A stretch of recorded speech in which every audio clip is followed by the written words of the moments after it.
हादसे कब किसके साथ कहाँ हो जाए कहा नहीं जा सकता, लेकिन कभी कभी हादसे ऐसे भी हो जाते हैं कि लोगों को समझ में ही नहीं आ पाता कि उनके साथ ये कैसे हो गया। ऐसी ही एक बेहद चौंकाने वाली खबर सामने आई है। मामला मध्य प्रदेश के खंडवा जिले का है, जहां चलती ट्रेन में से एक नई नवेली दुल्हन अचानक गायब हो गई। किसी को कुछ समझ नहीं आया कि दुल्हन चलती ट्रेन से कैसे और कहां गायब हो गई।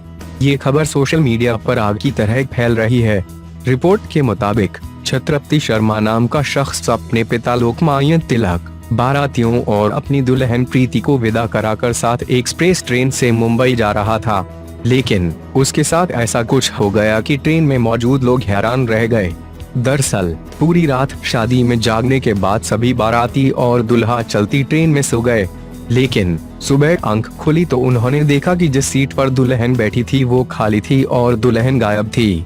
चलती ट्रेन में से दुल्हन के इस तरह से गायब होने पर चारों तरफ खलबली मच गई, लेकिन उसका कुछ भी पता न चल सका। एक दुल्हन के इस तरह अचानक चलती ट्रेन से हजारों लोगों के बीच गायब होने की खबर मिलते ही लोग हैरान रह गए।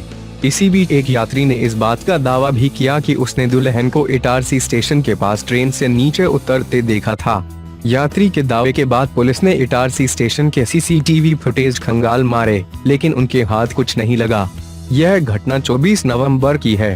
प्रीति और छत्रपति की शादी 23 नवंबर को हुई थी और वो दोनों बारातियों के साथ प्रीति को विदा कराकर ट्रेन से वापस आ रहे थे। बीच रास्ते से अपनी बेटी के इस तरह गायब होने पर दुल्हन के पिता जयराम शर्मा ने कहा है कि शादी प्रीति की मर्जी से ही हुई है। दोनों एक दूसरे को काफी पसंद करते थे, लेकिन इस मामले से पुलिस के भी होश उड़े हुए हैं।